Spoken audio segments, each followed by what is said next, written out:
नमः। भवानी शंकरौ वंदे श्रद्धा विश्वास रूपिणौ याभ्यां विना न पश्यन्ति सिद्धा स्वन्तः स्थमेश्वरम् कर्पूरगौरं करुणावतारं संसारसारं भुजगेन्द्रहारं सदा वसन्तं हृदयारविन्दे भवं भवानी सहितं नमामि भवं भवानी सहितं नमामि। बोलिए भवानी शंकर भगवान की। सर्व सिद्ध बाबा श्री रंग गुरुजी महाराज की। सद्गुरुदेव भगवान की। श्री शिव महापुराण की।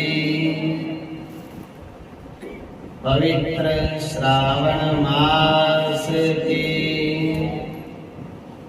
धर्म भूमि कुरुक्षेत्र भूमि की स्थित श्री स्थानेश्वर महादेव की। श्री संगमेश्वर महादेव की। श्री खटवांगेश्वर महादेव की। नमः पार्वते पतये हर हर महादेव शिव शंभो।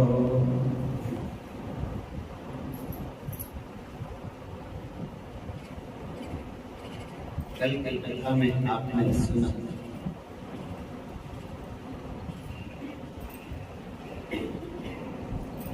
वृंदावन के स्वामी जी ने राम आनंदाचार्य जी ने कबीर दास जी को ज्ञान दिया। संतों को ज्ञान बड़े संत देते हैं, ये तो परंपरा है। गुरु बिन भवनिधि तरई न कोई, जो बिरंची शंकर सम होई। ज्ञान तो लेना ही पड़ता है सदगुरु से। ब्रह्मा विष्णु भी इस जगत में आते हैं तो संतों से ज्ञान लेते हैं, गुरु धारण करते हैं उनको।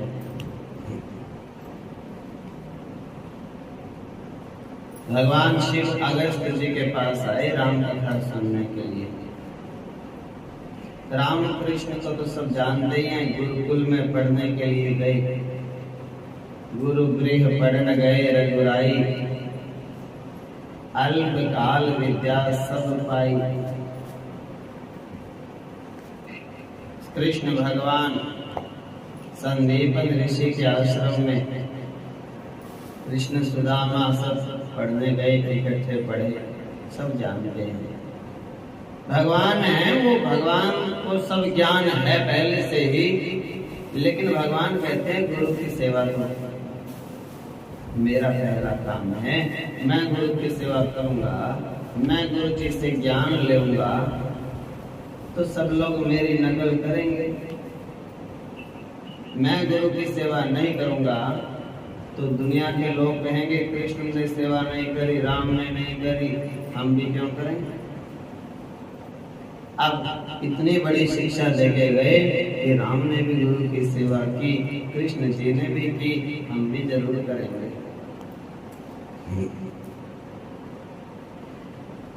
कोई कोई तो कहता है कि कबीर तो भगवान ही था, और कह रहे ब्रह्मा विष्णु शिव आगे कबीर से ही बने।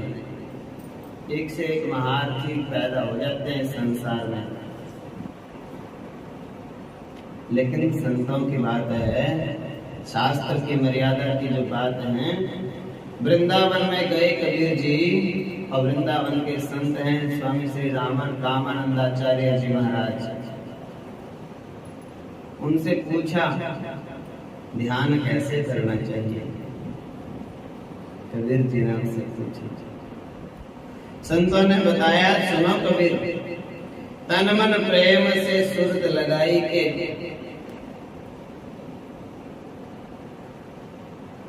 प्रथम ध्यान गुरु का कर भाई, तब सूरत फिर शब्द में कीजिए, निर्गुण सगुण सब लख लीजिए। कहने लगे, हे कबीर, पहले गुरु का ध्यान करना, फिर अपने भगवान का, कृष्ण का, शिव का ध्यान करना, क्योंकि गुरुदेव की कृपा से आपको गुरु मंत्र की प्राप्ति हुई। इस प्रकार ये ध्यान का क्रम है। ध्यान करने से होता क्या है, चित्त की शुद्धि हो जाती है। वाचिक जो पाप है वाणी के, वो तो जब से नष्ट हो जाते हैं। पुण्य क्षेत्र में किया गया छोटा भी पाप बहुत बड़ा अपराध बन जाता है, वो नष्ट नहीं होता। मानस पाप वज्र लेप होता है, कल्प तक भी पीछा नहीं छोड़ता। वैसे स्वामी तुलसीदास जी ने कृपा की है कलयुग में जीवों के ऊपर, और कहा है, यह कलयुग कर एक प्रतापा, मानस पुण्य होवे नहीं पापा। कलयुग में ऐसा भी बताया है कि एक कृपा है आपके ऊपर, मन से आप दान कर दो, ऐसा नहीं है। दान करने का मन है, मन से दान कर दो कि हे प्रभु, मेरे पास तो मन है, मन आपको दान, मन से इतने रुपए आपको दान, मन से मैंने फूल चढ़ा दिया आपके ऊपर, वो आज मिला नहीं, इसलिए मैं आंख बंद करके मन से चढ़ा रहा हूं। उसका बहुत पुण्य है। मन से किए गए काम का भी अनंत फल है। और कलयुग में अगर कोई भक्ति करना चाहे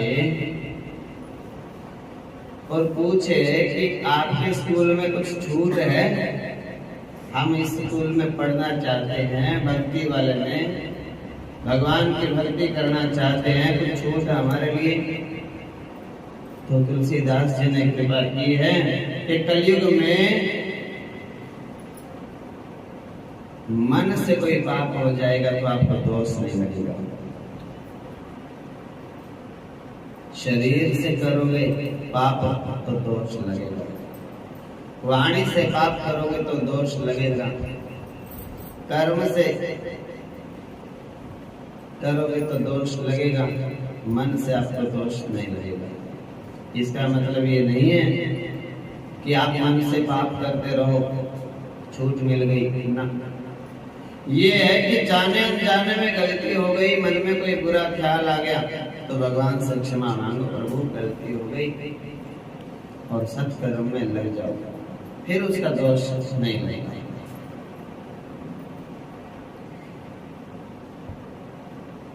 और मानसिक जो पाप होते क्यों हैं, ऐसा कुछ हो जाए कि वो पाप ना लगे,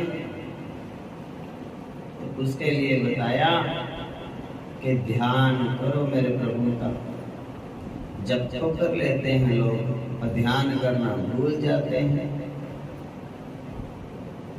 और कुछ ध्यान करते हैं तो भगवान का नहीं करते, और चीजों में उलझ जाते हैं। कोई अंधेरा देखने लग जाता है, कोई प्रकाश देखने लग जाता है, कोई ध्यान को कोई शब्द में जोड़ता है, कोई अर्थ में। ये शिव महापुराण की कथा कहती है कि भगवान शिव का ध्यान करो। और ऐसे जैसे भगवान जी के दर्शन मंदिर में हमने किए,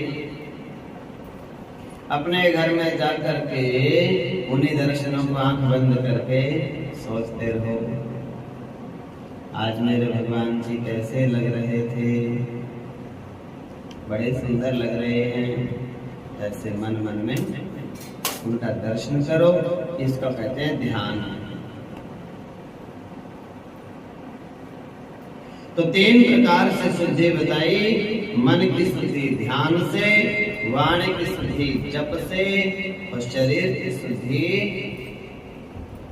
उपवास करने से।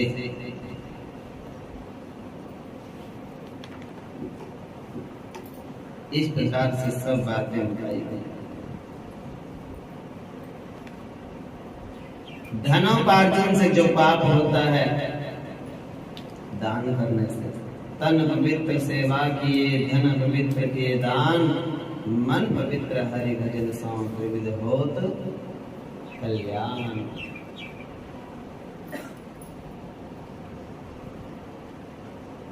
जो पहले आपके द्वारा गलतियां हो गई, प्रारब्ध जो आपका है, पीछे आप जो करके आए हो, यहाँ उसका फल मिल रहा है। बीज कोई भी अंकुरित हो गया तो उसका अंश तो नष्ट नहीं होगा, उसको तो भोगना ही पड़ेगा। हाँ, इतना हो सकता है, सूली होती है ना, सूली सुनी होगी, देखी नहीं होगी, तो ऐसा बताते हैं सूली है जो भगवान से क्षमा मांगो, हे प्रभु जो हमारे पाप हैं, गलती से हो गए, अनजाने में हो गए, मूर्खता में हो गए, क्षमा मांगो। क्षमा मांगने से होगा क्या, वो सूली जो है वो सूल पे टल जाएगी। छोटे से में टल जाएगी बात। क्षमा मांगना जरूर चाहिए भगवान से रोज। गलती ना भी हो तो भी मांगो क्षमा तो मेरे प्रभु से। क्यों? इसलिए मांगो कि गलती हो ही जाती है, हमें कई बार तो पता ही नहीं चलता। गलती का पुतला है, पुतला है कि पुतली, बात देख नहीं है। इंसान गलती का पुतला है, ये अक्सर हो ही जाती है। समारे अपनी गलती को, उसे इंसान कहते हैं। जो गलती करता ही नहीं उसको तो भगवान कहते हैं। भगवान तो गलती करते नहीं। और दुनिया के लोग ऐसे हैं चालाक, भगवान में भी गलती ढूंढते हैं और गलती निकालते हैं। कोई कोई कहेगा सीता के साथ अन्याय हुआ। भैया एक बात सुनो, राम जी ने बोले सीता के साथ अन्याय किया। अगर राम जी ने सीता के साथ अन्याय किया होता, सीता बोल के बताती कि मेरे साथ अन्याय हुआ है। सीता ने बोला नहीं तो अन्याय कैसे मान सकते हैं? सीता ने बताया हो किसी सखी को, सहेली को कि मेरे साथ अन्याय हुआ, तब तो माने कि सीता के साथ अन्याय हुआ। कोई कहे राम के साथ अन्याय हुआ, राम ने किसी को बोला क्या मेरे साथ अन्याय किया मेरे माता पिता ने? ये तो वही लोग हैं जो माता पिता को कहते हैं हर रोज कि मेरे माता पिता अच्छे नहीं, मेरे माता पिता द्वेषी हैं। जो अपने माँ बाप में गलतियां ढूंढता है बच्चा, वो तो भगवान के भी माँ बाप में और भगवान में भी गलतियां ढूंढेगा। जो अपने माता पिता में कभी गलती नहीं ढूंढता, माता पिता का आज्ञाकारी है, माता पिता का सेवक है, वो राम के पिता में और राम की माँ में गलती क्यों निकालेगा? जो अपने पति की सेवा करती है, पतिव्रता स्त्री है, अपने पति की कभी गलती निकालती ही नहीं। वो राम की गलती नहीं निकालेगी। जो अपने पति की सेवा करती नहीं, अपने पति की आज्ञा का पालन करती नहीं, वो तो कहेगी राम में भी दोष था, सीता को राम ने त्यागा। राम और सीता कौन थे उनको यही पता नहीं। राम परम ब्रह्म परमात्मा, पूर्ण ब्रह्म। सीता मैया जगत जननी, आदि शक्ति भवानी, लक्ष्मी मैया। राम और सीता दोनों पर ब्रह्म, अनादि अनंता हैं, भगवान है वो। एक ही मेरे प्रभु दो दो रूप बना के आ जाते हैं। कभी राधा कृष्ण बन के आते हैं, कभी कृष्ण रुक्मिणी बन के आते हैं, कभी कृष्ण कभी राम सीता बन के आते हैं। वो भगवान स्वयं ही अलग अलग रूपों में आते हैं। कभी राम लक्ष्मण भरत शत्रुघ्न बन के आते हैं। वो सब भगवान ही हैं। भगवान के जितने भक्त होते हैं वो भी भगवान हैं। भगवान के जितने गुरु लोग हैं वो भी भगवान होते हैं। भगवान के जो जो मित्र बनते हैं वो भी भगवान होते हैं। भगवान जिनको अपना शत्रु बनाते हैं उस लीला में, वो भी भगवान जैसे ही होते हैं, भगवान से कम नहीं होते। वो तो सलाह होती है उनकी, दुनिया के लोगों को शिक्षा देने के लिए।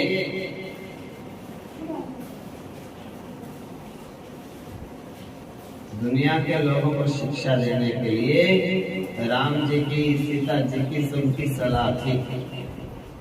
सीता जी ने ये लिखी थी, नियम था।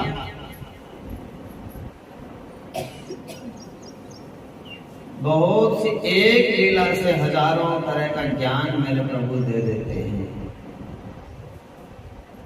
वाल्मीकि ऋषि जी के आश्रम में चक्रवर्ती सम्राट राजा रामचंद्र भगवान की धर्म पत्नी माता सीता कहाँ रही? एक ऋषि के आश्रम में सेवा की। कोई कहे कि संतों के पास तो औरतों को आना ही नहीं चाहिए। उनको ये समझ नहीं है कि वाल्मीकि जी के आश्रम में ही सीता रुकी थी और वाल्मीकि ऋषि विरक्त संत थे, गृहस्थी भी नहीं थे वो, फिर भी सीता वहीं रुकी। और इतिहास रच के दिखाया,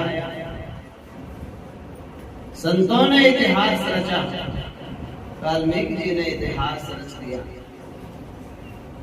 बोले जब तुम अपनी बेटी को पालन पोषण कर सकते हो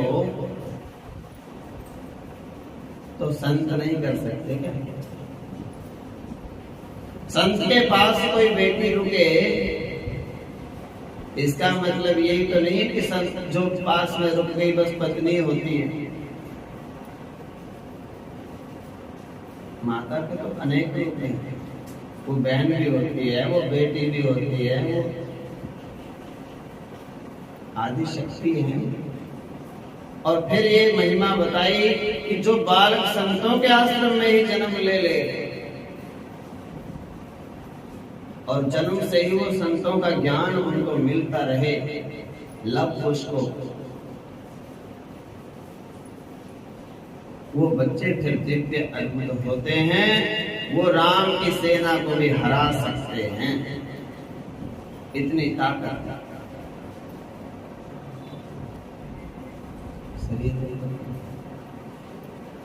तो क्या बताया? संतों के आश्रम में ही आंख खुली। और कई लोग ऐसे अज्ञानी मूर्ख होते हैं, बोले ना ना ना, बच्चे को संतों के पास नहीं भेजना चाहिए। क्यों? संत बना देंगे।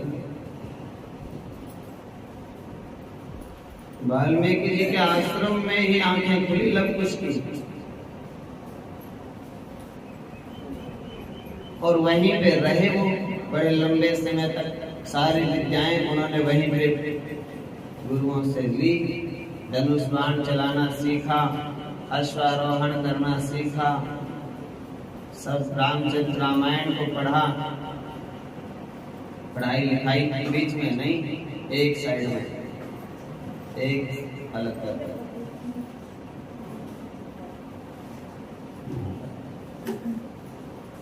तो क्या बताया, सब विद्याएं सब शिक्षा वाल्मीकि जी के आश्रम में।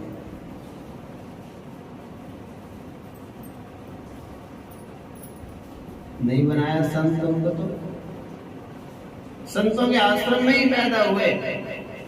संतों ने ही पढ़ाया लिखाया पालन पोषण किया। लव कुश तो संत नहीं बने, गृहस्थी बने। ये मिथ्या अफवाहें नहीं फैलानी चाहिए। धर्म की बात धर्म के हिसाब से करनी चाहिए। संत तो गृहस्थियों के कल्याण के लिए होते हैं। संत किसी के बालक छीनते नहीं है।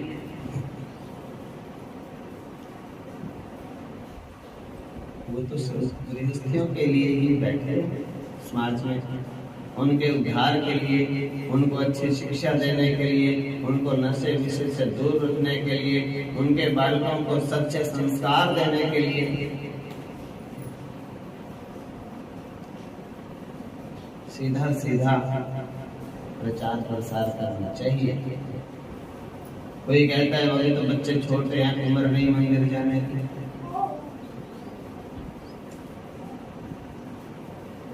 बालकपन से लव कुश तो पैदा ही संतों के आश्रम में हुए। भगवान कहते हैं कि भैया यही उम्र है असल से। बालक को छोटेपन में ही संस्कार दे दो, बड़ा बन के तो वो बाप बन जाएगा, फिर नहीं मानता किसी की भी। और बच्चे को तो लेके आते नहीं। अभी बालक है, इसको झूठ सूझ का पता नहीं। स्कूल में भेजने के लिए सारा टाबर डंडा उठा लेता है, जब बालक नहीं है वो। स्कूल के नाम पे कोई बालक नहीं है, वो छोटा नहीं है।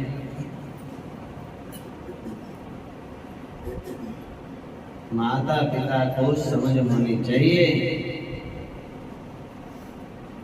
आप जो उन बच्चों को संस्कार सिखाओगे वही संस्कार आपके काम आएंगे। तनख्वाह आपके काम नहीं आने वाली।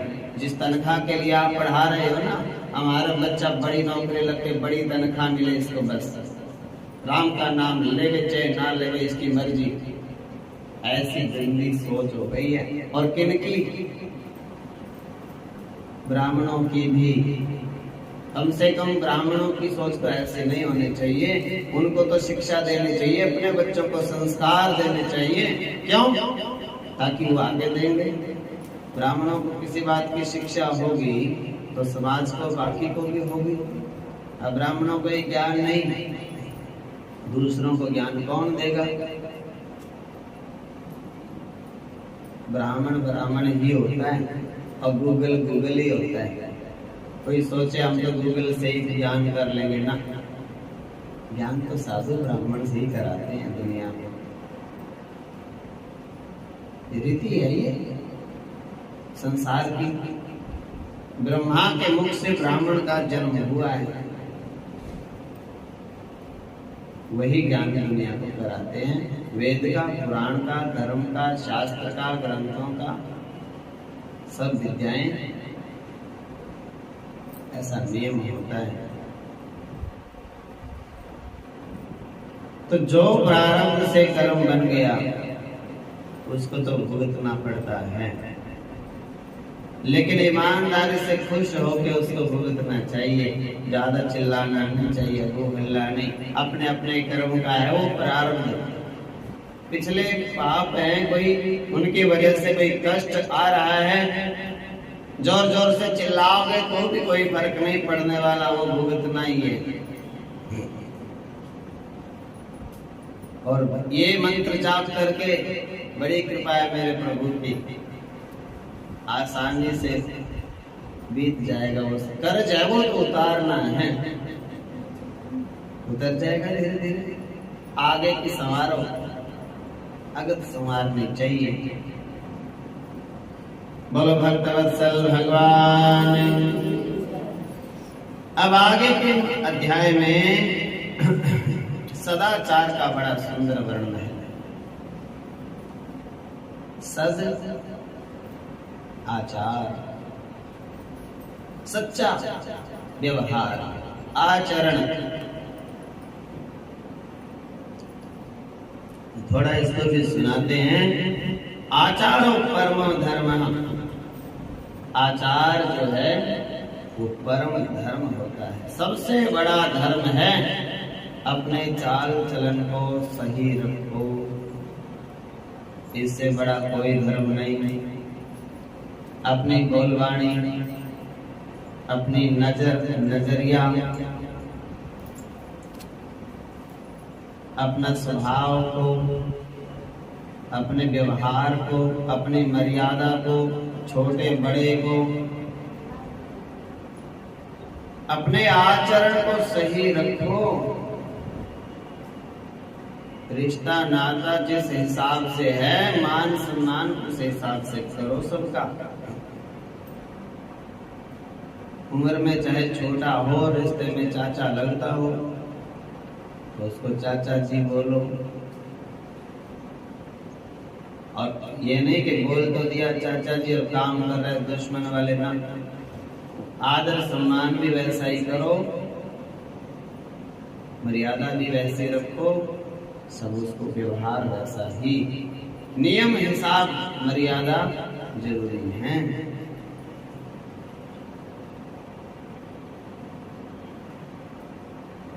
चाचा होते हैं, ताऊ होते हैं, चाची होती है, वो सब अपने माँ के बराबर समझो, अपने पिता के बराबर चाचा को समझो, ताऊ को समझो।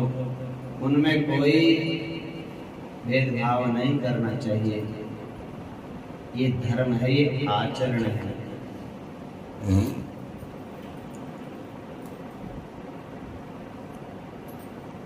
तो सबसे बड़ा धर्म है अपने आचार को शुद्ध रखना। जो चीज नहीं खानी चाहिए वो नहीं खानी चाहिए। शुद्ध अन्न और शुद्ध जल ग्रहण करना चाहिए। जिस वस्तु में दोष है, जिस वस्तु का नाम लेने में भी दोष है, उस वस्तु को घर में भी नहीं लेके आना चाहिए। जिस वस्तु का भगवान का भोग नहीं लग सकता, वो वस्तु अपने घर में आई क्यों? आएगा तो कोई ना कोई खाएगा। सीधी चीज है कि भैया भोग नहीं लगता भगवान जी को, तो घर में नहीं आनी चाहिए। हम तो प्रसाद ग्रहण करते हैं, हम खाना नहीं खाते। खाना जो शब्द है वो खान शब्द से बना है। खान कौन होते हैं? मुसलमान। खान से खाना बना। क्या कर रहे हो? खाना खा रहे। अकल है नहीं, ज्ञान है नहीं, पूछते गिनते है नहीं किसी से। भगवान को भोग लगाते नहीं कभी। तो उनको तो जो भगवान को भोग लगाते नहीं, बड़े बुजुर्गों को भोग लगाते नहीं, गौ ब्राह्मण कन्या साधु को भोग लगाते नहीं, मुसलमान से कम थोड़े ही है। मेरे प्रभु का भोग लगाओ, वो सारा बन गया प्रसाद। अब थाली में परोस के बड़े बुजुर्गों को पहले दो, और जो उनको सूट करे वो दो। उल्टा रिवाज नहीं चलाना चाहिए। बच्चों की पसंद की चीजें घर में नहीं बननी चाहिए। बन जाए हफ्ते में एक दिन, कोई बुराई नहीं है, लेकिन सबसे पहले बड़ों से पूछो आपको क्या खाना पसंद है, आपके स्वास्थ्य के लिए कौन सी चीज का मन है आपका। बड़ों का मन हो चटपटा खाने का बना दो, कोई बुराई नहीं है। कई अपना नाम नहीं कराते कई बड़े भी, और बच्चों के बहाने से बनवा लेते हैं, खा लेते हैं। हाँ मेरा पोता तो ये कह रहा है खाने को, इसको खिलाओ जरूर। अब सब तो समझ जाओ भाई, बुजुर्गों का भी मन है तो बनाओ, अच्छी बात है। बहाने बहाने से अब ये तो कह नहीं सकती मैया कि मेरे लिए तो पकौड़े बनाओ, समोसे बनाओ, लेके आओ। तो बच्चों के बहाने से अच्छी बात है, किसी बहाने से बन जाए अच्छा है, लेकिन जिद में ऐसी चीज नहीं बनानी चाहिए जो बड़े बुजुर्गों को नहीं खाना।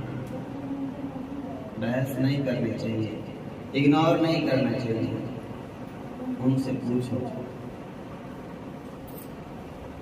बच्चों का पूरा जीवन पड़ा है, पूरे जीवन में वो आनंद से कमाएं खाएं।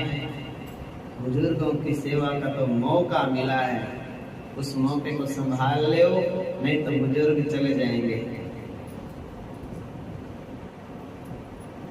उनसे पूछ के बनाओ, उनको पहले खिलाओ। ये बन गया महाप्रसाद, बहुत सुंदर। पहले भगवान का भोग लगा, फिर भगवान के जैसे आदरणीय माता पिता का भोग लगा, फिर घर के सब सदस्यों का भोग लगा, फिर हम ग्रहण कर रहे हैं। तो क्या कर रहे हो? प्रसाद ग्रहण कर रहे हैं। खाना खा रहे हैं? नहीं जी, हमारे खाना नहीं होता, हमारे तो प्रसाद ही होता है, क्योंकि भगवान को चढ़ता है पहले। और जो भगवान को भोग लग गया सारा ही प्रसाद, दाल भी प्रसाद, रोटी भी प्रसाद, सब्जी भी प्रसाद, चटनी भी प्रसाद, मीठा भी प्रसाद, और सब कुछ प्रसाद। जल का भी प्रसाद, तुलसी का भोग होता है। तो ऐसे करके सब प्रसाद है, प्रसाद ग्रहण कर रहे हैं। और प्रसाद ग्रहण करना भी एक पूजा के समान होता है। आप घर में भोजन कर रहे हो तो ये सोचो कि हम पूजा ही कर रहे हैं। ये भी हमारे अंदर भगवान बैठे हैं यहाँ पे, उनको भोग लगा रहे हैं, अंदर वाले भगवान जी को। अब आप श्रद्धा से लगा रहे हो कि बिना श्रद्धा से? श्रद्धा से अगर भोग लगाते हो तो ध्यान लगाओ सबसे पहले, हे प्रभु आप मेरे हृदय में विराजो आकर के, और मुझे भोग लगाना है आपको। फिर जल रखो सबसे पहले। कोई कोई कहता है कि हम नहीं जल लेते। अरे लेना नहीं लेना तो तेरी इच्छा है, रख तो लो।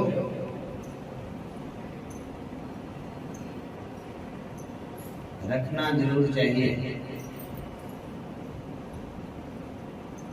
भोजन कई तरह का होता है, कई बार ज्यादा रूखा भोजन होता है बिना जल का, और बीच में मन कर जावे थोड़ा जल घूटने के लिए। जल वाली दाल सब्जी जल वाला प्रसाद है, पहले उसमें जल पड़ा हुआ है, उसके साथ में चल भी जाता है बिना जल के भोजन। बहुत सूखा खुश्क बना रखा है कुछ, ना उसमें जल डाला ना उसमें घी डाला, अब बोले अब जल पीने को भी नहीं मिलेगा। तो फिर तो यहाँ पे अटक जाएगा, ना अंदर जावे ना बाहर, और ना मांग सकते फिर जल बीच में। पहले ही अपना जल लेकर के बैठो, फिर प्रसाद भगवान जी का, फिर उस प्रसाद की पूजा होती है वो प्रणाम करो। ध्यान में रखो गौग्रास निकाला कि नहीं। मैं खाने के लिए बैठ गया, भोजन करने के लिए गया, तो गौ को पता नहीं दिया है कि नहीं गौग्रास नहीं दिया तो पूछो, अपने में से निकालना पड़े चाहे गौ के लिए पहले, फिर अपना दाएं बाएं से ध्यान हटाओ, कौन क्या बातचीत कर रहा है, कौन टीवी देख रहा है, कौन फोन देख रहा है, सब में से ध्यान अपना हटाओ। ना टीवी देखना, ना बोलना, ना फोन चलाना, ना कुछ करना। और भोजन करते समय बस एक ही बात सोचनी है कि अंदर मेरे भगवान बैठे हैं, उनको भोग लग रहा है, प्रेम से भोग लगाओ। जिस चीज की कमी हो तो प्रेम से बताओ, चिड़चिड़े स्वभाव से नहीं। उनको ये लगना चाहिए कि मुझे चिढ़ाने के लिए नहीं कह रहे, मुझे समझाने के लिए कह रहे हैं। और भोजन के बाद भगवान का बहुत बहुत धन्यवाद करो। प्रभु आपने भोग लगाया, आपने ये भोग दिया, इस घर में अन्न धन जल आपकी कृपा से है, आपका बहुत बहुत शुक्रिया, बड़ा धन्यवाद। मेरे प्रभु का बहुत बहुत अनंत बार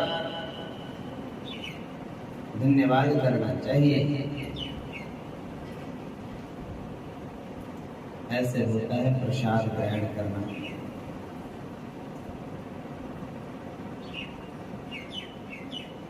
अपना झूठा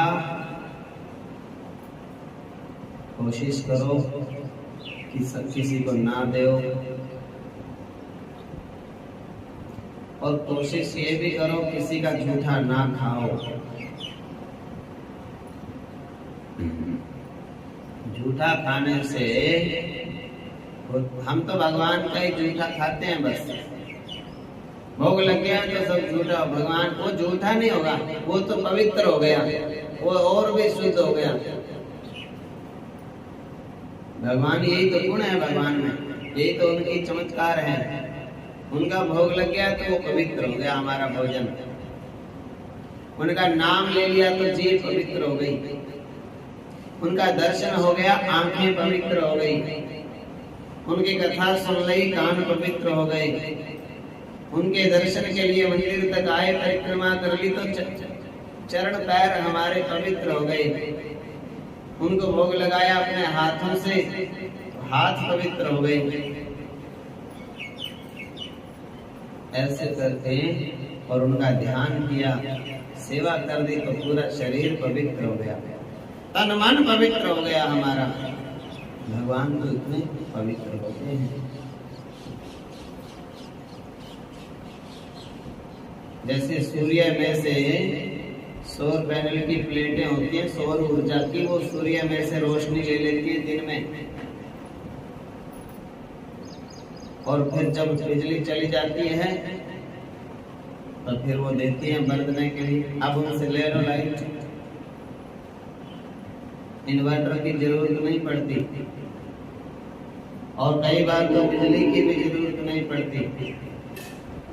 और इतने ज्यादा वो बिजली होती है कि हम उसमें से खर्च भी लेते हैं, बच जाती है तो बिजली बोर्ड वालों को बेच भी सकते हैं। बिजली बोर्ड वाले खरीद लेते हैं, बोले आपके घर का काम चल गया और आपकी ये प्लेटें ज्यादा बनाती हैं बिजली, इतनी की आपको जरूरत नहीं, ये बाकी हम खरीद लेंगे, आपको पैसे देंगे, आपको खरीद लेते हैं। ऐसे भगवान कितने पवित्र हैं, सूर्य की तरह। यदि आप मेरे प्रभु का नाम, मेरे प्रभु का ध्यान, मेरे प्रभु की सेवा करोगे तो उनकी पवित्रता आप में जमा होने लग जाएगी। आप भी अनंत पवित्र हो जाओगे भगवान की तरह। कितने पवित्र हो जाओगे कि आप भी जिनको हाथ लगा दो वो भी तर जाए, इतने पवित्र हो जाओगे। संतों में यही तो होता है, सुमिरन साधना सेवा कर करके वो संत इतने पवित्र हो जाते हैं। दृष्टि मात्र से उद्धार कर देते हैं जीवों का, देखने से ही। उनके हाथ लगाने की भी जरूरत नहीं, और हाथ लगा के भभूति दे दी, बोलो ये भभूति ऐसे। भभूति को ही हाथ लगाए, शरीर को हाथ लगाने की जरूरत नहीं पड़ती संतों को। भाई यही भभूति तुम ले जाओ, मस्तक में लगाना, कंठ पे लगाना, और इसको प्रसाद समझ के थोड़ी ग्रहण कर लेना, आपका उद्धार कर देगी ये भगवती। इतनी पवित्रता कैसे हुई? भगवान का नाम जपने से, भगवान की कथा सुनने से, भगवान की सेवा करने से इतनी पवित्रता हो जाती है। नाम जपो ज्यादा से ज्यादा, सेवा करो, समय जरूर निकालो, थोड़ा थोड़ा समय निकाल के सेवा जरूर करो, कहना ना पड़े।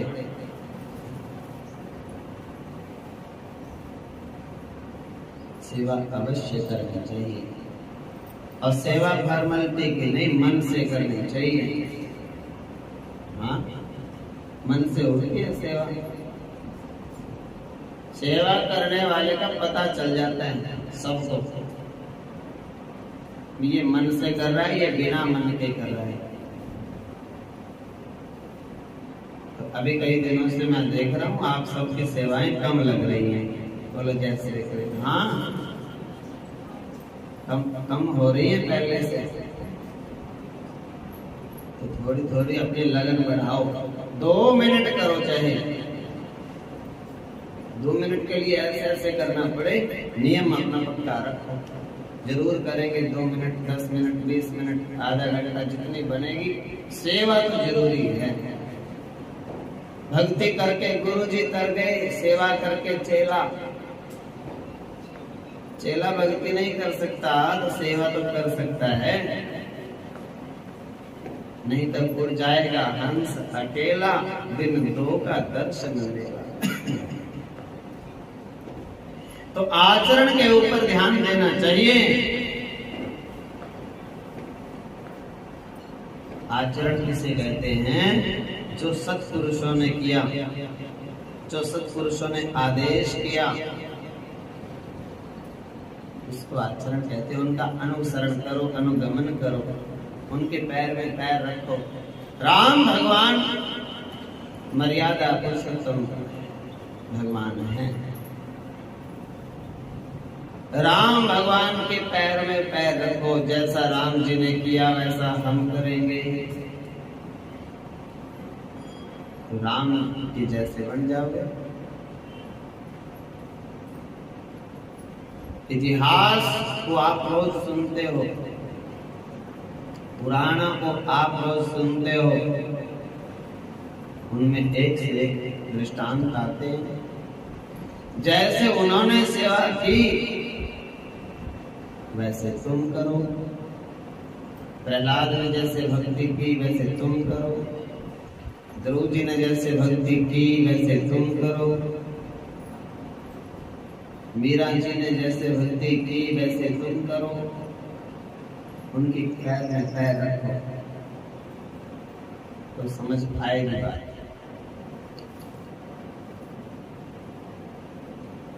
और ये तो बिल्कुल भी नहीं सोचना कि उसके जैसे हम क्या कैसे करें। वो तो वही जमाना था, अब तो जमाना बदल गया। हाथ पहले भी 2 थे, आज भी 2 हैं। आंखें पहले भी 2 थी, आज भी 2 हैं। खाना पीना सोना कमाना बच्चे पैदा पालन पोषण करना उस समय भी वही काम थे, आज भी वही काम है। देवता और राक्षस उस जमाने में भी थे, आज भी हैं। संत और संतों का विरोध करने वाले उस जमाने में भी थे, आज भी हैं। भक्त एक से एक उस जमाने में थे, आज भी हैं। लेकिन तुम अपनी बात करो, कहाँ पे रहना चाहते हो? आगे बढ़ना चाहते हो या दूसरों की चिट्ठी पढ़ते रहना चाहते हो? दूसरों की, हाँ, चिट्ठी बांटने वाला मैं नहीं बताऊंगा कौन होता है।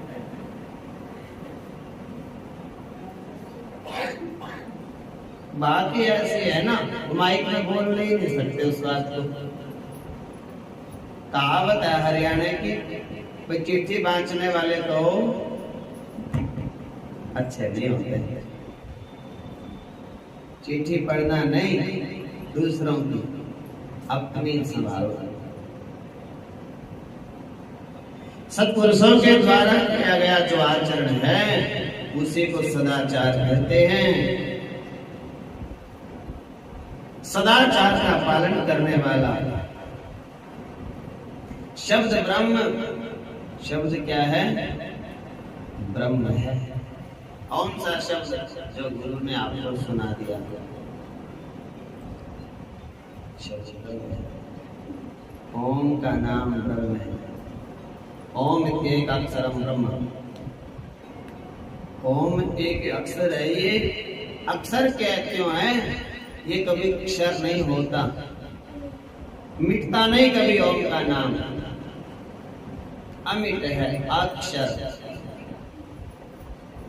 ओम एक अक्षरम ब्रह्म।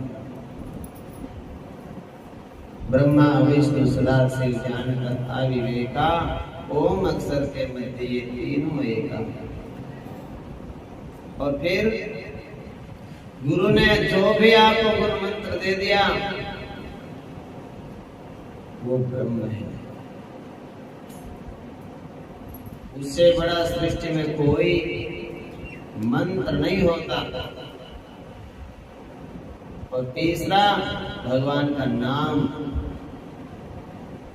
भगवान का नाम क्या है? राम है, कृष्ण है, शिव है, राधा है, सीता है। किसके नाम है? भगवान के। ये भगवान के सभी नाम ब्रह्म हैं। ये शब्द ब्रह्म है सब। कितनी ताकत है। जब ही नाम पुर में धर्यो भयो पाप को नाश। जैसे जिंदगी आग की परी पुराने घास। आग की छोटी सी चिंगारी और सूखे घास में पड़ जावे। छोटी सी चिंगारी नष्ट कर देती है बड़े से बड़े घास के ढेर को। सूखा होना चाहिए, पुराना घास सूख गया बिल्कुल, और उसमें जरा सी आग की चिंगारी पड़ जावे, नष्ट हो जाता है, जल जाएगा वो सब घास। उसी प्रकार से भगवान जी का जो नाम है, एक बार आपकी जीभ पे आया, फिर हृदय में आया, बस आपके तो सारे पाप नष्ट कर देगा। भगवान का नाम में बड़ी महिमा है, मेरे प्रभु के नाम की। तो इस नाम को, गुरु मंत्र को, ओम अक्षर को कहा गया है शब्द ब्रह्म। शब्द ब्रह्म और पर ब्रह्म। पर ब्रह्म अपना इष्ट देव।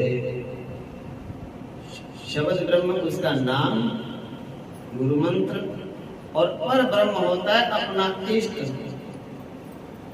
हमारे कृष्ण भगवान, शिव भगवान, दुर्गा मैया, जिनको हम भगवान मान के जिनकी पूजा कर रहे हैं दिन रात, और जो वैदिक सनातन धर्म के अनुसार हैं, भगवान और भगवान जी के अवतार, पंचदेवों के अवतार,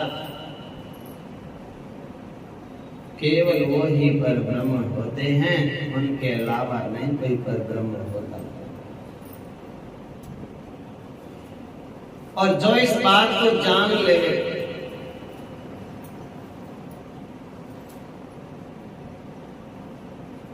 वही ब्राह्मण होता है।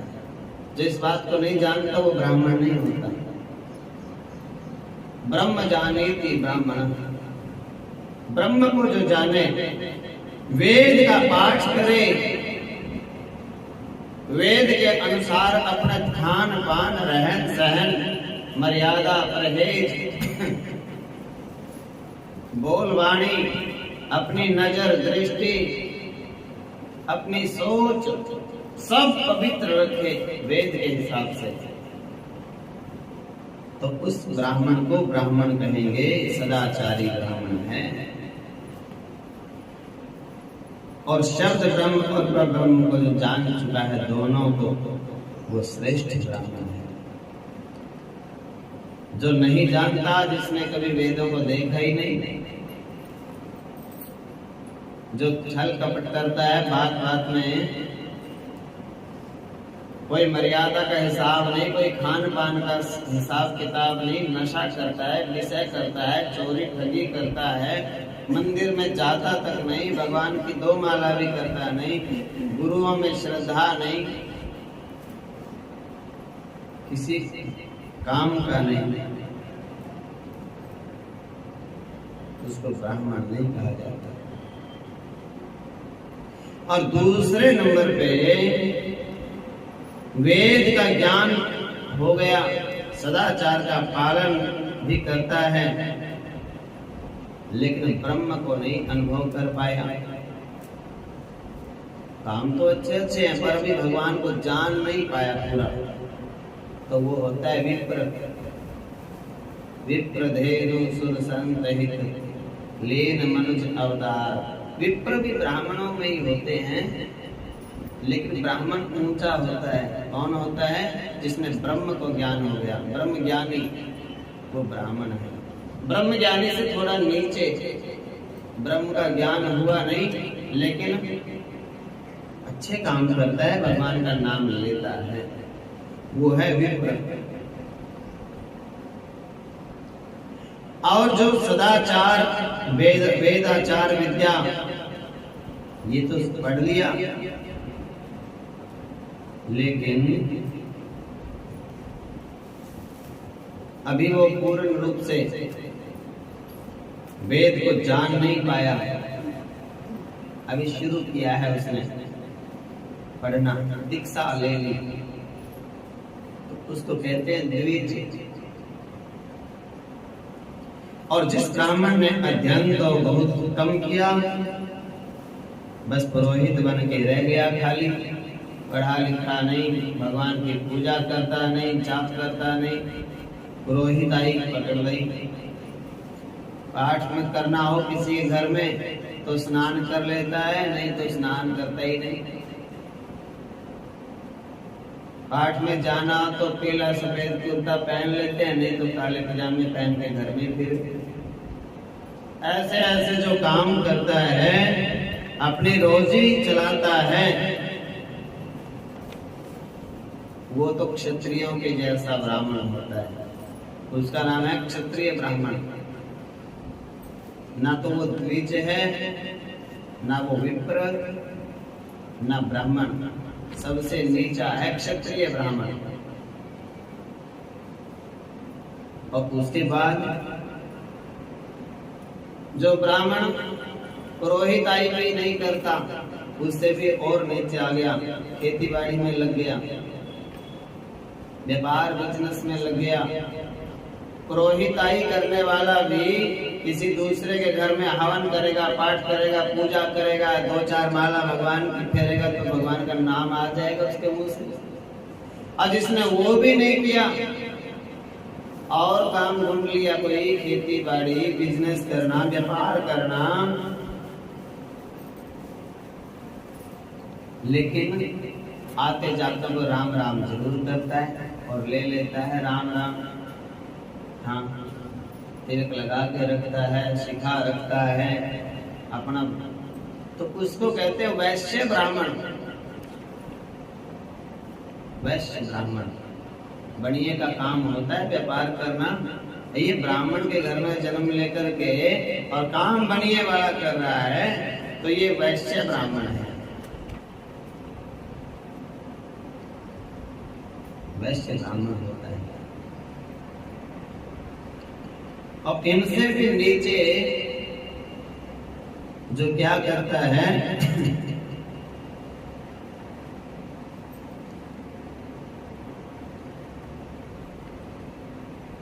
दूसरों अपना बिजनेस भी नहीं करता, दूसरों का बिजनेस है, अब उनके अंडर में काम करता है, नौकरी, छोटी मोटी कोई नौकरी ढूंढ के वहीं पे काम गुजारा, काम भी दूसरे का और कर रहे हम हैं, तो उसको उनसे भी निम्न स्तर का ब्राह्मण समझा जाता है।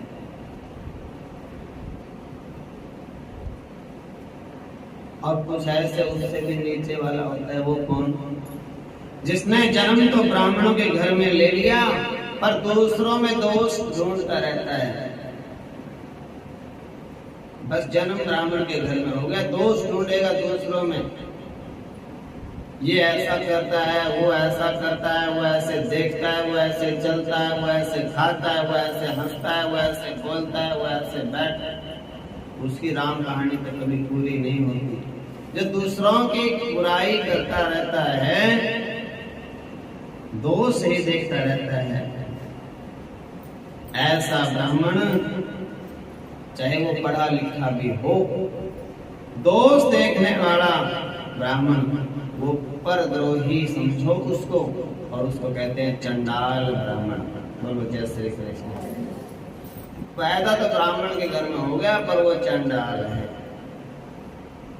इसलिए दूसरे के दोष नहीं, अपने दोष देखने चाहिए। दूसरों का दोष देखना ही नहीं, अपने दोष। और किसी से जलन नहीं होनी चाहिए, खुशी होनी चाहिए। किसी घर में खुशियां आवे तो खुश हो जाओ, खुशी मनाओ, बधाई दो, बधाई लो, खुशी होनी चाहिए। ये नहीं है कि मोटरसाइकिल पे निकला कोई पास में से इधर उधर के और कल इनकी साइकिल भी नहीं था, आज देख लो हाँ कैसे चलाते हैं, पक्का मरेगा मरेगा, पक्का किसी को मारेगा। ऐसे नहीं, बिल्कुल नहीं। खुशी होनी चाहिए। बेटे आज तेरे पास मोटरसाइकिल है, मैं कहती हूँ अगले साल गाड़ी आनी चाहिए, अगले साल गाड़ी है तो इससे बड़ी आनी चाहिए, 2 हो जावे 4 हो जावे, भगवान करे। ऐसे ऐसे खुशियां मनाओ। आशीर्वाद देना ही कर्तव्य होता है, ऐसे समझो। जलन नहीं, ईर्ष्या नहीं होनी चाहिए। इसी प्रकार से क्षत्रियों में भी अलग अलग क्षत्रिय हैं। जो न्याय पूर्वक प्रजा का पालन करता है, क्षत्रियों का राजा, वो राजा क्षत्रिय है। जो राजत्वहीन क्षत्रिय है, व्यापार करके अपना काम चलाते हैं, वो वैश्य क्षत्रिय है। जो वैश्य क्रय विक्रय करके अपनी आजीविका चलाता है, वैश्य है। दूसरे लोग वैश्य ना होकर के वणिक होते हैं। वणिक सत्यनारायण की कथा में आते हैं, वणिक था एक। ऐसे क्षत्रियों और वैश्यों की जो प्रेम पूर्वक तन मन से सेवा करते हैं, उनको चतुर्थ वर्ण का अधिकारी समझना चाहिए। कुछ लोग उनसे विरोध रखते हैं, तो ऐसा नहीं होना चाहिए। सदाचार का वर्णन किया जा रहा है, उसको सुनिए। हर मनुष्य का कर्तव्य है, ब्राह्मण हो, क्षत्रिय हो, वैश्य हो, कोई भी हो, सबका कर्तव्य बनता है सुबह 4 बजे तो उठ जावे। ये नियम सबके लिए बराबर है। स्त्री हो, बालक हो, बूढ़ा हो, बच्चा हो, किसी के लिए छूट नहीं दे रहा। शिव महापुराण कहता है छोटे से छोटे बच्चे को भी सुबह 4 बजे जगा देना चाहिए, और बूढ़े को भी जगाओ, मंजा छीन लो 4 बजे। हाँ, छोड़ो, उठो, स्नान करो, ध्यान करो, पूजा करो, पाठ। नहीं तो उठेंगे कैसे? बच्चे के जैसे हो जाते हैं, बूढ़े भी। जगाओ उनको प्रेम से। विनोद की अलग बात है, लेकिन उनकी श्रद्धा से, भावना से उनकी सेवा करो और उनको बताओ माँ जी 4 बज गए, आप भी उठो, आप भगवान का नाम लो, और तब तक हम सब काम करते हैं। आप आशीर्वाद देते रहो बैठे बैठे, आप नाम जपते रहो, आपको कुछ करना नहीं, काम तो हम कर लेंगे। और उठ के बैठ जाओ, नाम जपने लग जाओ। हाँ, 2-4 माला हमारे नाम की भी हो जाएंगी। आप नाम जपो और आशीर्वाद दो, आपका यही काम है। और उनको वहीं पे बैठे बैठे जो वो मांगे, जल दो उनको पीने के लिए, दूध वगैरह जो भी देना है, बादाम खिलाने चाहिए कूट के। जिससे ना चबे बुजुर्गों को, उनके लिए अपना बादाम मिक्सी में पीस के और दूध में उबाल दो, मीठा कम और बादाम ज्यादा, ऐसा करके बढ़िया बना के और गाय का घी आधा चम्मच बीच में छोड़ दो चाहे, और ऐसा ऐसा करके बुजुर्गों को और जरूर पिला देना चाहिए। बोलो जय श्री कृष्ण। अच्छी बात है, बहुत अच्छी बात है। वो भजन कर देखो, सुनो ध्यान से। ब्राह्मणों से पूजा पाठ कराते हो घरों में, वो आपके पाठ में बैठेंगे, भजन करेंगे, तो जो भजन कराने वाला होता है यजमान और यजमान के माँ बाप, वो एक ही बात कहते, देखो भैया पंडित बैठ गए घर में, अब इनकी सेवा होनी चाहिए। सेवा क्यों होनी चाहिए? भाई नाम जप रहे हैं भगवान का, और सेवा करोगे तो पाठ लगेगा, और सेवा इनकी नहीं हुई तो इतना पैसा खर्चने का कोई लाभ नहीं। इनकी सेवा जरूर। और इतने दिन क्रोध नहीं करना, लड़ाई झगड़ा नहीं करना घर में किसी ने, जब तक पाठ हो रहा है। ये बात सबको जानकारी है ना। और हमारे घर का ही बड़ा बुजुर्ग है कोई, और वो माला कर रहा है, तो वो तो पंडितों से भी ऊपर है, उसकी तो सेवा जरूर होनी चाहिए। और वो सेवा करेगा तो जो 2 माला और ज्यादा, उसको पता लगना चाहिए कि माला की वजह से हो रही है सेवा। हाँ, बोलो जय श्री कृष्ण। उसको ये भी पता लगना चाहिए सेवा माला की करामात। वो तो बस माला को रखेंगे ही नहीं नीचे, फिर उठा, अच्छा बहू सामने से निकलेगी तो माला दिखा दो बस। हाँ, ऐसे हरे राम हरे राम हरे राम। उनको ये घर वालों को भी लगना चाहिए कि माला कर रहे हैं, तो उनकी सेवा करो, खूब करो, तन मन से करो, रोज पांव दबा के 10-5 मिनट, और उनको सब व्यवस्था, उनकी गर्मी से बचाओ, सर्दी से बचाओ, भोजन सबसे पहले दो, और थोड़ा जल्दी बना के दो।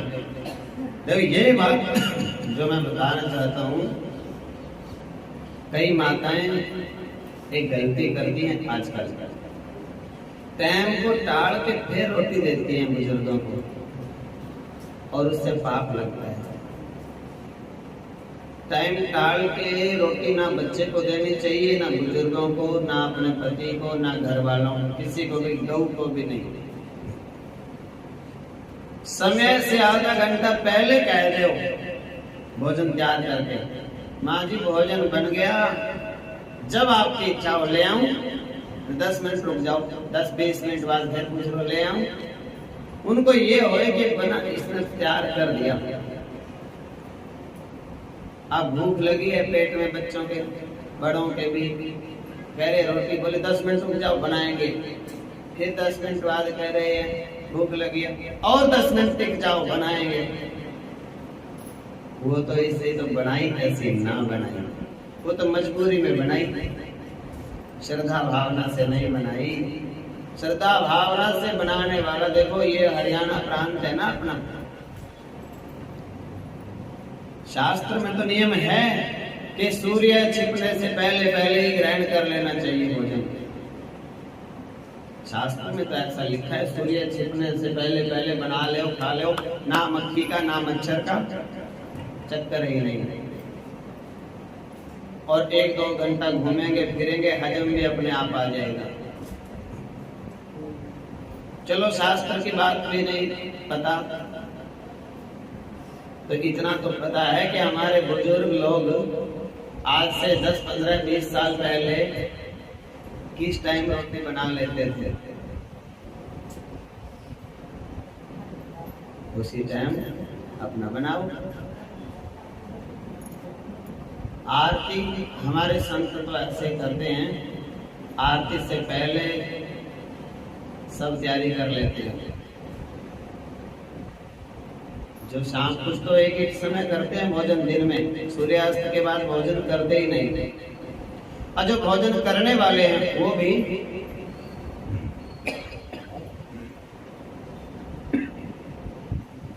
आज चल नहीं गया,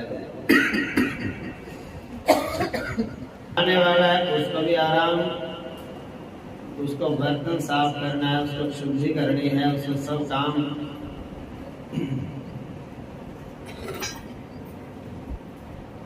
हिसाब किताब होना चाहिए। सबको बोल दो ये भोजन का समय है, इतने बजे और भोजन करो।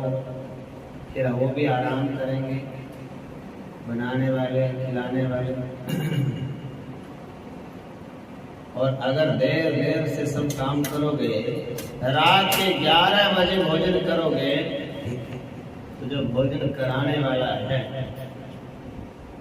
आधे बर्तन तो झूठे डाल के ही सोएगा। बोलो जैसे उसकी गलती क्या है? 12 तो तुमने रोटी खाने में बजा दिए, और ऐसा ही होता है। 100 में से 90 घर तो रात को प्रांत ढूंढते नहीं, ऐसे ही सो जाते हैं।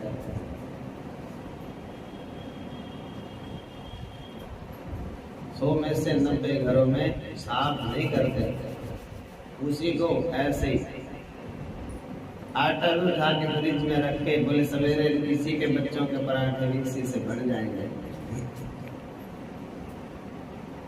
सब मर्यादा ये भंग है। और फिर कहेंगे भजन में मन क्यों नहीं लगता? भजन में मन तो बिल्कुल भी नहीं लगेगा। मर्यादा का कोई काम नहीं, शुद्धि का कोई काम नहीं।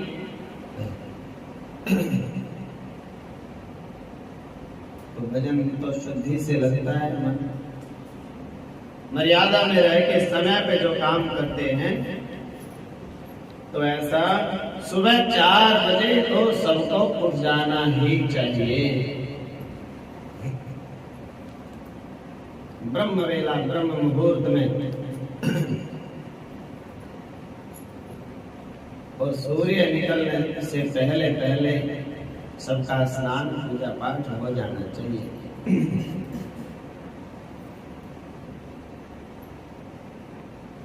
अपने शरीर को सुबह ढक के रखना चाहिए। ध्यान से सुनने की बातें हैं। कुछ माताएं बहनें रात वाले वस्त्रों को ही पहन के 9 बजे तक गलियों में झाड़ू लगाते फिरते, क्या पहन रखा है?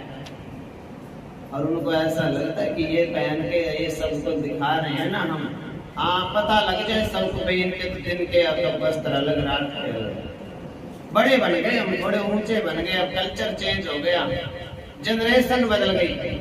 हम पढ़े लिखे हैं, हमारी सास तो ऐसे ही दिन में भी वही पहनती, रात में भी वही पहनती। हम तो अलग हैं, पढ़े लिखे हैं। शास्त्र कहता है आप सुबह उठ के सूरज निकलने से पहले 4, 4:15 बजे उठ के स्नान करके,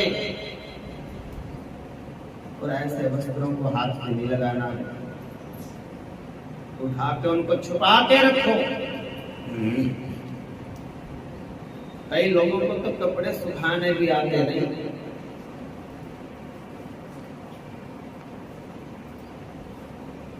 छतों के ऊपर, छज्जों के ऊपर ऐसे कपड़े सुखा देते हैं जो देखने वाले पर शर्म आ जावे।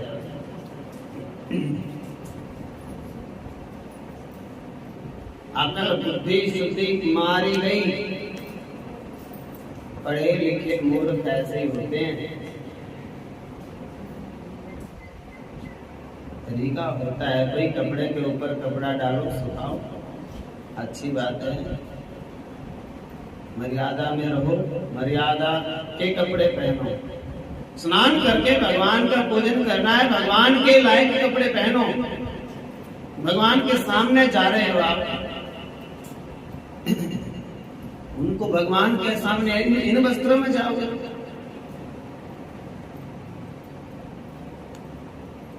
सिर ढको, शुद्ध वस्त्र पहनो और अच्छे पहनावा जो अपना है भारतीय संस्कृति, ऐसा अपना पहनावा पहनो, अपनी परंपरा का, अपने रीति रिवाजों का जो पहनावा है वो पहनावा पहनो। वो मर्यादा है, वो संस्कार है, उसी से ज्ञान आता है।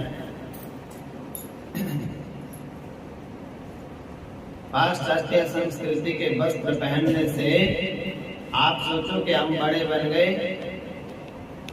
ये आपके पतन का कारण है। आप ऐसे ऐसे वस्त्र पहन रहे हो, बच्चे क्या सीखेंगे? बच्चे तो आपसे भी 2 चंदे ऊपर बनेंगे, फिर आपसे वो क्यों डरेंगे, क्यों वो दबेंगे, क्यों आपकी वो बात मानेंगे? तो हिसाब से काम पहले जमाने में भी थे, आज काम शुरू नहीं हुए। हाँ बोले ये तो काम करेंगे तो अच्छे वस्त्र तो गंदे हो जाएंगे, ऐसा नहीं। काम तो अब कुछ भी नहीं, अब तो पूरा परिवार एक बच्चे के पीछे ही घूमता रहता है। तू क्या कर रहा है? मैं बच्चे को तैयार कर रही हूँ, ये बच्चे का टिफिन बना रही है, ये बच्चे को बैठा के आएगा, वो बच्चे को लेके आएगा, वो बच्चे की पेरेंट्स मीटिंग में जाएगा, वो बच्चे को शॉपिंग करा के लाएगा, वो बच्चे को पार्क में घुमा के। बच्चा हो गया कि क्या हो गया? पहले भी बच्चे थे, जितना बच्चे के पीछे घूम रहे हो बड़ों के पीछे घूम लो 5-10 मिनट निकाल के। बड़ों के लिए भी है कभी समय, कभी बड़ों का भी कहा है चलो आपको मंदिर ले आऊं, छोड़ आऊं। बच्चे को ट्यूशन पे 4-4 बार छोड़ सकते हैं, ले आ सकते हैं। बुजुर्ग को मंदिर में 1 बार लेके आ नहीं सकते, छोड़ के नहीं आ सकते। ये संस्कृति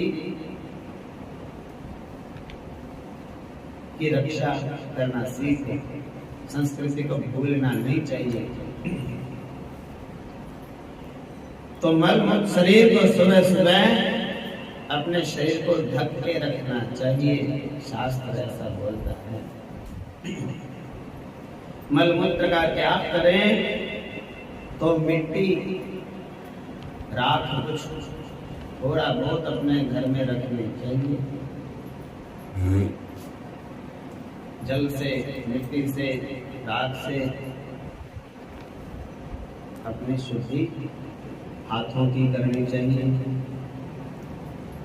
शरीर की शुद्धि करें और ना मिले कोई चीज एक दिन, तो सबसे ज्यादा पवित्र कौन करता है? हाथ भले ही साबुन से धो लो, पर राम का नाम ले लो साथ में। जो राम का नाम है वो पवित्र कर देगा। राम का नाम में बड़ी ताकत है। हाथ धोते समय राम राम कर लो, मुख धोते समय राम राम बोलो, हर हर गंगे बोल लो, हर हर महादेव बोलो। जो राम, ये बात याद रखो, जल को जब भी आप स्पर्श करो, हरे राम हरे कृष्ण हर हर गंगे हर हर महादेव, ऐसा बोल लो। पूरे शरीर को पवित्र करना है, राम का नाम लेके ऐसे छींटा दे लो। पहले बुजुर्ग लोग जल पीते थे, लोटे से जल पीना, कोई पीता है लोटे से तो बीमार कम होता है, गिलास से जल पीने वाले बीमार ज्यादा होते हैं, ये शास्त्र कहता है। लोटे से जल जो पीता है निरोग रहता है, तो लोटे से जल पीते थे। और पीठ ऐसे हरे राम जरूर बोलते थे हाथ धो के। तो राम का नाम लेके चिंता लगा नीर का और पाप कटा शरीर का। क्यों? क्योंकि उसने राम बोल दिया अपने साथ में। तो ये राम कृष्ण शिव बोलना बिल्कुल नहीं भूलें। जल को कभी भी हाथ लगाओ, दिन में, दोपहर में, रात में, सुबह, शाम। वो क्यों? जल में ऐसी ताकत होती है। जल के पास राम बोलेंगे, कृष्ण बोलेंगे, अपने भगवान का नाम बोलेंगे जिसकी आप पूजा करते हो, वो नाम उस जल में घुल जाता है। जल में ताकत है। जैसे इस माइक के सामने ये बोल रहे हैं हम, और ये तुरंत कैच कर लेता है, उसको पकड़ रहा है आवाज को, और वहां जाके वो सबको सुनती है। जल में ये ताकत है। जल के पास राम बोलोगे, जल उस राम को पकड़ लेता है, नाम को, और फिर उससे चाहे स्नान कर लो, चाहे उससे पी लो, वो तो अमृत बन गया। और जल के पास उल्टा सीधा बोलेंगे तो वो भी उसको पकड़ेगा, फिर वो जहर बन गया। इसलिए स्नान करते समय ये बहुत ध्यान रखें कि भगवान का ही नाम लो। उल्टी सीधी बात ध्यान में नहीं आनी चाहिए स्नान करते करते। क्यों? क्योंकि जल में अगर वो बात राम का नाम है तो वो अमृत बनेगा, अमृत का काम करेगा हमारे शरीर पे। और स्नान करते समय, जल के पास में, जल पीते समय क्रोध में या किसी भी प्रकार की गलती हम करेंगे बोलने की, सोचने की, वो जल जहर बन जाएगा, विष बन जाएगा। उन गलत विचारों को पकड़ लेगा। जो फिर उस जल से स्नान करेगा रोगी हो जाएगा। जो उस जल से फिर पिएगा उसको रोगी हो जाएगा। तो कोशिश करनी चाहिए। जल पास में है तो शांत रहो। जल में ये बात चली जाएगी, जल पीना है पूरा दिन। इसीलिए करते क्या हैं, जल को भर के रखते हैं, राम नाम जपते हैं, और फिर जल को चला गया वो सारा जाप और घर में छिड़का देते हैं। 9 दिन तक कलश रखते हैं दुर्गा मैया का। सत्यनारायण भगवान की कथा में कलश रखते हैं, फिर कथा बोलते हैं, फिर वो सारी कथा जल में चली जाती है, और वो जल को फिर आम के पत्ते से ऐसे छींटे देते हैं पूरे घर में। हरिओम हरिओम नमो भगवते वासुदेवाय, ऐसे बोल बोल के। क्यों?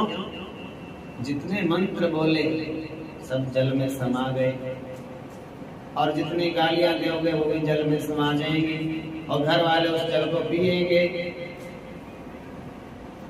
तो सबके अंदर तो जहर घुल गया। किसी को भी जल दे रहे हो आप, खुद भी आप जल पी रहे हो, तो अपने गुरु मंत्र को बोलो 2-4 बार। उसके पास कोई व्यक्ति है नहीं बोल सकते, तो दूसरा उसके जैसा हरे राम हरे कृष्ण बोलो, कुछ पी लो, वो अमृत बना दिया आपने उसको। भगवान का नाम उसके पास में बोल दिया। इसीलिए भगवान ने चीर चुराए थे गोपियों के कि जल में जाकर निर्वस्त्र, ये तो विष बन जाएगा। बिना वस्त्रों के आप इसमें स्नान करोगी, ये तो विष बन जाएगा। ये फिर ये सबको नुकसान पहुंचाएगा। इसको तो मान, ये भगवान है, इसकी मर्यादा का ध्यान रखना परम आवश्यक है। तो ऐसा करना चाहिए। और फिर अब बात आई सिखाने की। ये पहली जो उंगली है, ये आपके लिए शायद नई बात हो। पहली उंगली से तुलना नहीं करना चाहिए, दूसरी से करना चाहिए, ऐसा शास्त्र में लिखा है। पहली उंगली से ऐसे कुल्ला करते हैं। आती तो यही है, सिखा रहे, वो आदत है। जैसी भी आदत करोगे वैसी आदत पड़ेगी, कोई फर्क नहीं है। इस हाथ से कोई काम करता है, कोई इससे करता है। जैसा करके देखो, शुरू करो, शास्त्र के अनुसार चलना। कुल्ला करना है, ये बड़ी वाली उंगली है जो दूसरे बीच वाली, इससे ऐसे कोशिश करना। शास्त्र में लिखा है, ये शिव महापुराण में, मध्यमा उंगली से प्रोक्षण करके ही अपना काम चलावे और पहली उंगली से कुल्ला नहीं करे। बातें बहुत हैं, समझाएंगे सारी, बाकी कथा कल को विचार करेंगे। नमस्कार।